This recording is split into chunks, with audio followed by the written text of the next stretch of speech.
Se- Sekelebat cahaya biru. Terus tercium bau yang sangat amis.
Ya, hai sahabat misteri, bagaimana kabarnya? Semoga dalam keadaan sehat walafiat.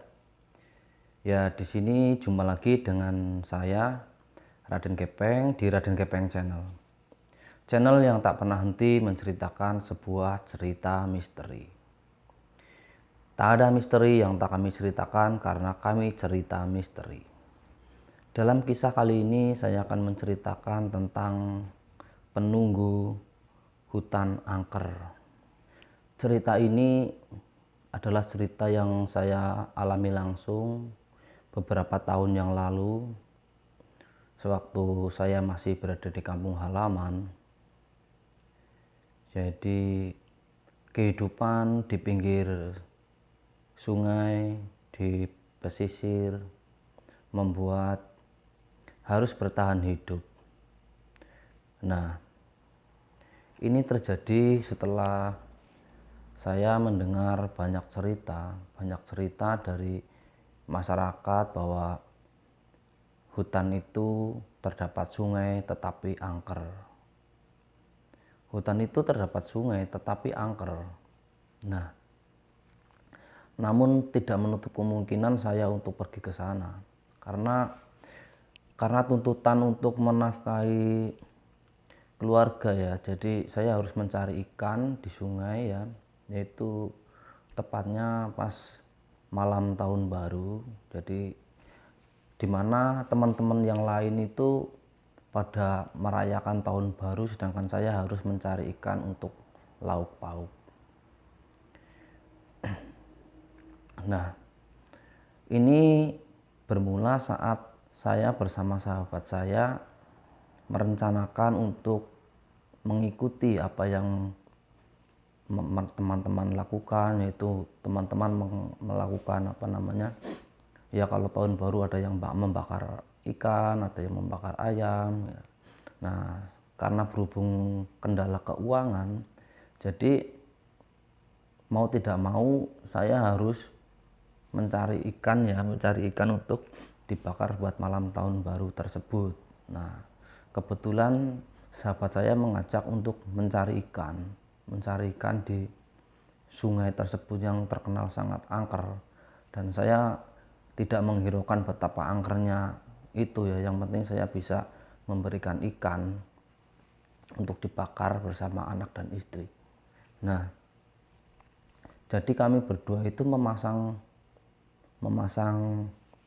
perangkap ikan ya. Kebetulan air di daerah saya adalah air pasang surut, dan saat airnya pasang itu saya mulai memasang perangkap ikan tersebut bersama sahabat saya. Dan itu dilakukan pada saat malam hari ya, malam hari sekitar jam 8 malam. Nah, setelah itu diprediksi nanti jam 11 apa jam itu sudah banyak ikannya untuk diambil. Nah, itu setelah dipasang selesai, saya pulang bersama sahabat saya. Setelah pulang, nah tiba-tiba saya kepikiran loh, kalau ikannya itu gimana ya, nggak dijagain gitu. Akhirnya saya memutuskan pergi ke rumah sahabat saya itu untuk bersama-sama untuk menunggu perangkap ikan tersebut.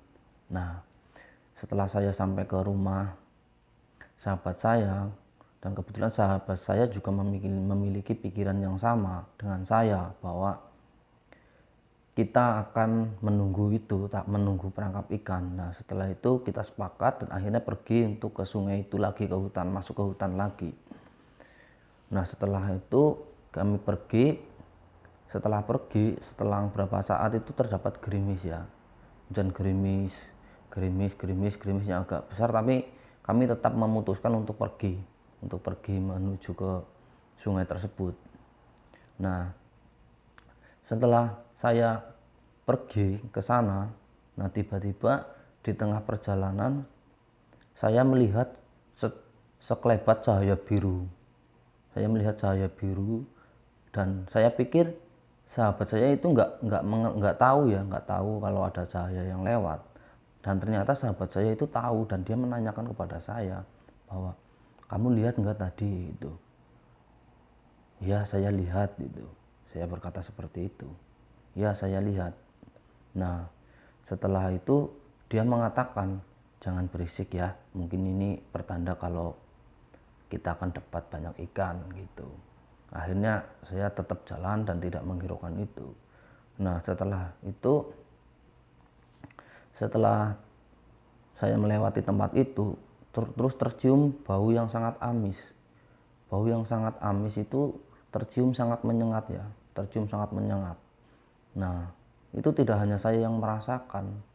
Dan tiba-tiba teman saya itu bertanya lagi, kamu enggak mencium bau amis enggak gitu? Iya. Oh, berarti kita sama mencium bau yang sangat amis gitu ya. Nah, setelah itu kami tetap melanjutkan perjalanan ya, melewati tempat-tempat angker, di mana tempat itu banyak memakan korban ya, kata dahulunya sih, saya juga nggak tahu kata zaman dahulu. Nah, setelah itu saya tetap melakukan perjalanan bersama sahabat saya itu, berjalan kaki. Nah, setelah semakin dalam masuk ke dalam hutan, di sini sebenarnya cerita yang sangat mengerikan ya. Di sana ternyata sungainya itu masih tinggi, maksudnya masih pasang, belum surut. Nah, kebetulan saya harus menyeberangi sungai tersebut, di malam hari, di mana sungai itu sangat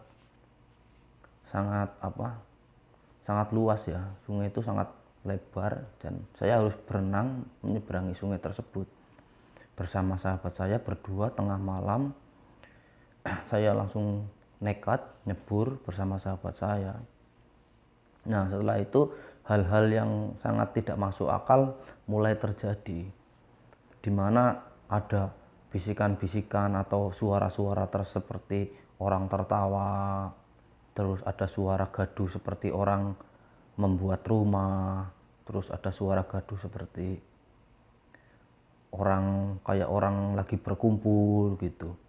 Dan saya bersama sahabat saya itu sebenarnya mendengar tapi tidak menghiraukan bahwa tentang semua itu. Akhirnya saya dan sahabat saya itu memutuskan, setelah sampai di sini memutuskan untuk menunggu di situ sampai airnya surut gitu. Nah, setelah airnya surut saya tunggu lama dan ternyata akhirnya melewati tengah malam ya, sampai tahun baru itu terlewat dan aku gagal untuk menangkap ikan untuk dibakar ya, soalnya sudah lewat tahun baru. Akhirnya saya putuskan nggak masalah, kita berdua itu nunggu di sini sampai ini selesai. Akhirnya sekitar jam 3-an baru surut, jam 3 pagi ya, jam 3 pagi baru surut dan alhamdulillah dapat banyak ikan. Nah, setelah selesai itu ikan yang kita ambil bodoh itu, setelah pulang di perjalanan melewati tempat jalan yang sama tadi, ternyata kami sudah dihadang oleh sesosok makhluk, yaitu sesosok makhluk yang berkain putih dan mukanya nggak kelihatan ya, berkain putih, dan baunya itu sangat busuk sekali, dan teman saya itu langsung mengatakan pada saya bahwa kamu itu jangan ngomong ya, diam aja, kita jalan aja gitu. Dan bayangkan ya, kita berjalan itu di depan makhluk seperti itu dan kita harus tetap diam dan tenang gitu ya, dan berhasil melewati itu. Dan cahaya dia itu berubah menjadi, dan makhluk itu berubah menjadi cahaya biru, tapi birunya itu seperti ada ekornya gitu, kayak itu warna biru itu terbang menuju ke suatu pohon. Nah di balik pohon itu muncul ya, di balik pohon itu muncul lagi sosok itu, keluar lagi setelah itu pergi mungkin ya, muncul lagi, dan dengan suara yang sangat keras dia itu tertawa. Dan setelah tertawa teman saya itu penasaran, dan teman saya itu deketin. Teman saya kebetulan punya sedikit nyali yang berani gitu ya, mendekati hal-hal tersebut. Dan saya lihat dari kejauhan dan teman saya mendekati terus, dan akhirnya setelah mendekati itu sosok itu menghilang dan teman saya itu langsung kembali kepada saya, lari langsung bilang ayo cepat lari. Setelah lari melewati hutan yang sangat luas ya, terus lari pergi menuju ke rumah, sampai akhirnya sampai di perbatasan hutan. Dan di perbatasan hutan itu merinding sekali. Di tengah pesawahan itu melihat sesosok apa, kayak manusia tapi tingginya sama seperti pohon kelapa ya, tinggi besar dan tinggi. Dan alangkah terkejutnya kami berdua dan langsung lari terbirit-birit setelah melewati itu. Dan dia itu tertawanya sangat keras sekali, sangat keras sekali, langsung lari terbirit-birit.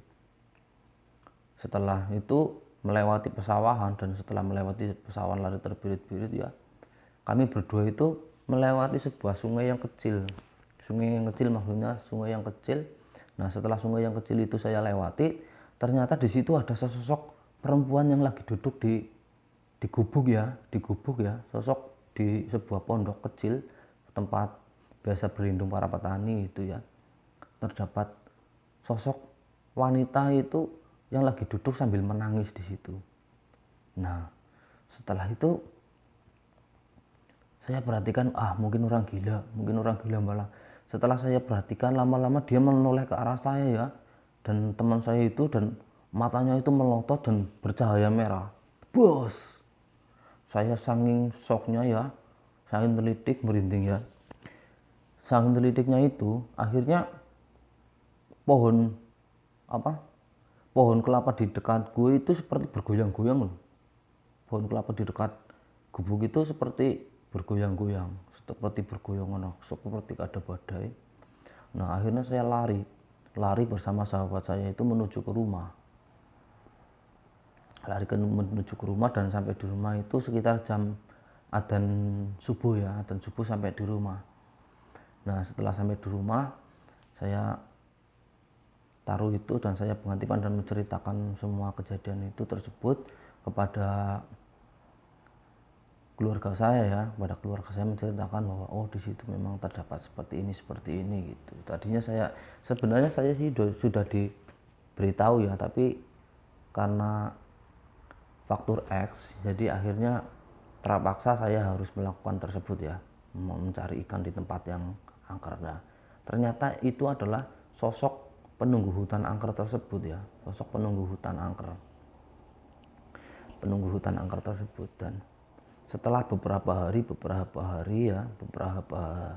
kemudian saya melihat itu ada teman saya juga ya yang mencari ikan di daerah situ, dan ternyata dia itu melihat itu melihat segerombolan ikan, tapi ikannya yang sangat besar itu, nggak tahu ikan apa. Dan teman saya itu yang melihat ikan itu menceritakan kepada saya, dan akhirnya saya bersepakat sama teman itu untuk menjaring ikan tersebut. Nah setelah malamnya itu, setelah saya lupa dengan berbagai hal tersebut, saya berangkat lagi untuk menjaring ikan. Nah setelah berjam-jam itu tidak mendapat ikan ya, akhirnya kita pulang. Nah setelah pulang itu teman saya itu bilang gini, Mbah minta ikannya lah buat makan gitu. Nah Setelah itu ada jawaban ya, tiba-tiba ada suara tanpa rupa, ada suara tanpa wujud. Jadi bilangnya seperti ini, kalau seperti ini ya, pulanglah nak, pulang, ntar kalau udah dapat pulang. Nah, ternyata benar ya, setelah satu jaring dilepaskan itu di tempat angker itu, ikan itu banyak sekali sampai capek untuk melepasinya dari jaring itu full ya, udah penuh ya. Nah setelah saya ingat ya pesan-pesan makhluk yang pesan dari suara itu, jadi aku mengajak teman saya itu untuk pulang. Teman saya itu ngeyel, jadi nggak mau, dan ntar satu kali lagi. Nah setelah itu terpaksa ngikutin ya, satu kali lagi dijaringkan, pasang jaring lagi, dan beneran dapat ikan lagi. Nah setelah dapat ikan itu tiba-tiba perahunya itu nggak bisa bergerak ya, perahunya itu nggak bisa bergerak, nggak bisa maju, nggak bisa mundur, padahal nggak nyantol apa-apa loh, nggak tersangkut apa-apa, tapi nggak bisa berjalan ya. Akhirnya mesinnya dimatikan ya, mesin perahu dimatikan. Akhirnya saya naik ke daratan dan mendorong itu nggak nggak tersangkut sesuatu apapun. Akhirnya saya naik lagi ke perahu dan saya ngomong sama teman saya bahwa ayolah lebih baik kita pulang daripada terjadi apa-apa. Akhirnya saya bersama teman saya itu pulang. Setelah pulang, di tengah perjalanan itu di dekat pohon, kalau di tempat saya itu namanya daun ya, jadi kayak pohon kelapa itu, tapi pohonnya pendek ya, buahnya seperti kayak buah sawit. Dan di situ tuh kayak ada orang di gini, pohonnya gruk gruk gruk gruk gruk, dan itu suara orang menjerit ya, wah, langsung mesin dinyalakan, langsung cabut pulang. Setelah itu kami berdua itu nggak pernah berani ke sana lagi. Oke, terima kasih sahabat misteri yang telah menyaksikan video saya. Itulah cerita misteri penunggu hutan angker dari saya. Semoga sahabat misteri tidak mengalami apa yang saya alami. Jangan lupa ketik tombol like, subscribe, dan share di media sosial kalian biar kami tambah semangat dalam berkarya. Terima kasih telah menonton video saya. Tak ada misteri yang tak kami ceritakan karena kami cerita misteri. Bersama saya Raden Kepeng di Raden Kepeng Channel. Salam kerabat.